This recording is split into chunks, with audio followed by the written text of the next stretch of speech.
നിന്നെ സ്നേഹിക്കുന്നയാൾ നിന്നെ കൂടുതൽ ബുദ്ധിമുട്ടിച്ചേക്കും.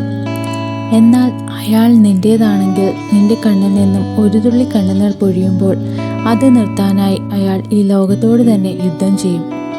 പ്രണയിക്കുക എന്നാൽ മറ്റൊരാൾക്ക് അടിമപ്പെടുക എന്നുകൂടി ഒരർത്ഥമുണ്ട്.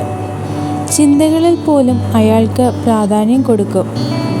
അയാൾക്ക് വേണ്ടി ന്യായവാദം നിരത്തും. തെറ്റുകളിലെ ശരികൾ ചികഞ്ഞെടുക്കും. സ്വന്തം ഭാഗത്തെ ന്യായം മറന്ന് തെറ്റ് ചെയ്തവനോട് ക്ഷമ യാചിച്ചേക്കും.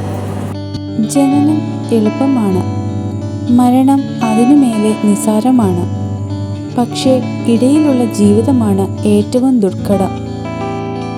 പാവം ആയതുകൊണ്ടോ സ്വഭാവശുദ്ധിയുള്ളവരായിട്ടോ നല്ല മനസ്സിൻ്റെ ഉടമയായിട്ടോ മറ്റുള്ളവരെ പേടിച്ച് ജീവിച്ചിട്ടോ ആരും നിങ്ങൾക്ക് നല്ല സർട്ടിഫിക്കറ്റ് തരില്ല. ഒരുപക്ഷെ അവരുടെ കാര്യം നടക്കാൻ നിങ്ങളെ നല്ലത് പറയും.